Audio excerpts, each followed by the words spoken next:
मोदी हाजिर न्यूज में खुशामदीद। Breaking news से आपको आगाह करते चले। पहलगाम फास्ट फ्लैग, भारत ने बगैर किसी जंग के पाकिस्तान से शिकस्त तस्लीम कर ली। पहलगाम फास्ट फ्लैग के बाद मोदी के खिलाफ भारत से तनकीदी आवाजें उठना शुरू हो गई।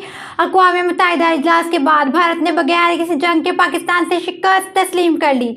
मोदी सरकार को आईना दिखाते हुए भारतीय तज्जियाकार ने कहा कि आज पूरी दुनिया पाकिस्तान के साथ खड़ी नजर आती है। वीडियो पैगाम में भारतीय तज्जियाकार ने कहा कि अक़वाम मुत्तहिदा का इजलास जारी है, जिसमें कमाल की बात तो यह है कि 5 वीटो पावर भी पाकिस्तान के साथ हैं। वो बरतानिया, वो फ्रांस जिससे हम रफेल खरीदते हैं, वो अमेरिका जिससे हमने हजारों करोड़ों का असला खरीदा, वो भी पाकिस्तान के साथ दिखाई देता है। सिर्फ यही नहीं, रूस जो हमारा दोस्त है और चीन भी पाकिस्तान के साथ दे रहा है।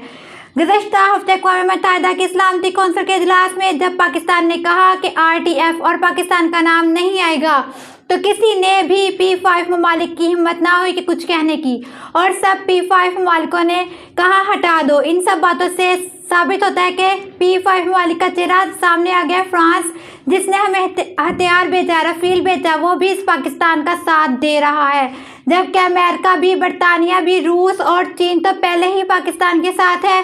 तो बिला आखिर पाकिस्तान अक़वाम मुत्तहिदा में भी कामयाब हो गया, जबकि हमें वहाँ भी बिछाड़ा गया। अब तो हर तरफ से यानी सऊदीया, कतर, यूरोपीय यूनियन और अमेरिका, कनाडा, जापान, रूस, चीन से भारत पर दबाव डाला जा रहा है कि जंग मत करो।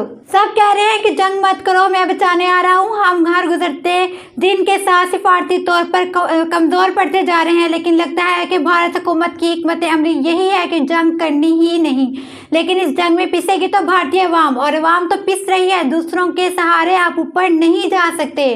आपको अपनी लाश अपने ही कंधों पर उठानी पड़ेगी, वो चाहे इस जंग में हो या किसी और जंग में।